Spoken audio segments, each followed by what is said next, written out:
slightly worrying. It's one of those programmes I shouldn't watch it because I'm a very, very nervous flyer, but it's one of those programmes that you just can't watch it, that you shouldn't watch it. It'd be like Babe Station, you just kind of watch it. And, you know, I was watching one car recently, and the reason the plane had crashed was because the pilot had let his 5-year-old son fly the plane. And yeah, well, I think that airline's probably going to be reviewing its Bring Your Child to Work Day. I'm a nervous passenger now, but if I'm at the back of the plane, I don't want to hear "Good evening, ladies and gentlemen, this is your captain speaking. We are flying at 36,000 feet, doing around 500 miles an hour. Don't touch that button!" I don't want to hear that. I'm quite fascinated with air travel, and I'm interested in something what pilots say. Why do they feel the need to give you directions? Like, as if I can do anything about it. Like when I flew to Italy quite recently, and the pilot said, "Well, we're going to go down London, down the west side of France, into Switzerland, hang a left at Geneva, over the Alps, and into Italy." Good. What am I supposed to say to that? No, I'll go another way. I wouldn't know that way. Air travel. Don't worry, the whole set's not about air travel. It's getting air travel is getting cheaper, I find, but they're taking liberties, I think, now, because you might get your ticket for a tenner, but then you've got to buy your food, you've got to buy your drink. It won't be long before Ryanair are asking for petrol money. What else? I like to listen to the traffic reports on the radio. That's not a sentence you hear someone say very often, admittedly. But I like to listen to it for one reason only, and that's when a lorry has spilt its cargo all over the road. Because it's never anything mundane, is it? It's always something really embarrassing, probably like vegetable samosas or something like that. I listen to it because one day it's got to involve the Ann Summers lorry. I'm just waiting for the M6 is blocked because a lorry has shed its load of bondage equipment, which incidentally is better than a shed load of bondage equipment.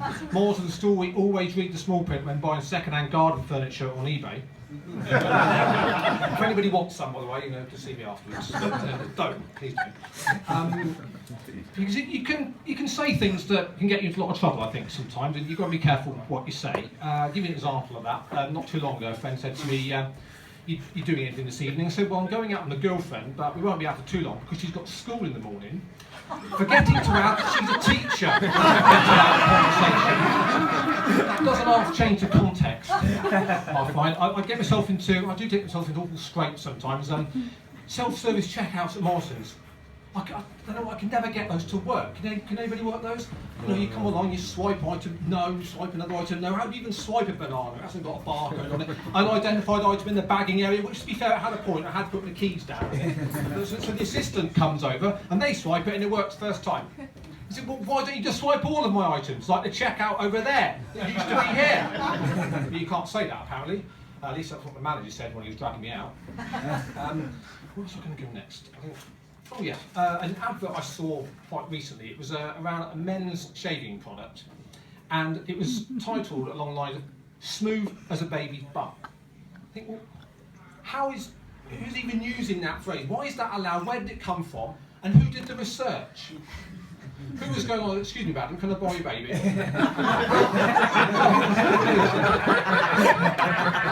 Same people who did Rough as a Badger's arse, I suppose.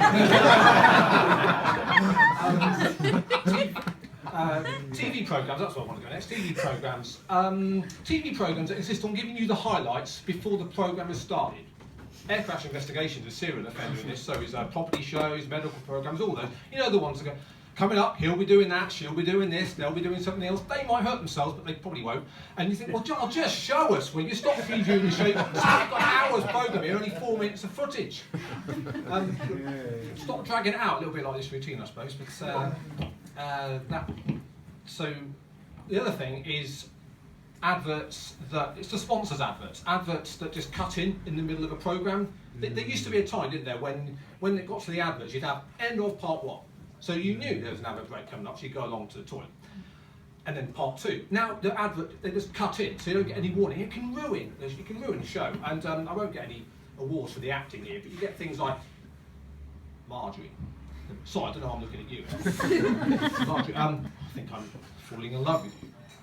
Will you marry me? Have you had an accident at work in the last 4 years?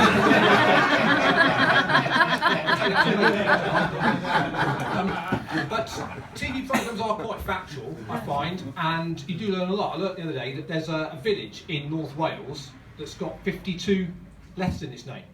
Clanfair, something else. Really, go. At the risk of ruining a gag, can anybody pronounce it? Clanfair, go. That's good enough. Yeah, well, it doesn't matter if you can't, because neither could the supporters of their football team. Give us an L. Give us another L. Give us an A. Give us a Z. Q. What comes next? Oh, forget it. Polyonising. On that note, ladies and gentlemen, thanks for letting me have a bit of a rant. It's been a pleasure talking to you.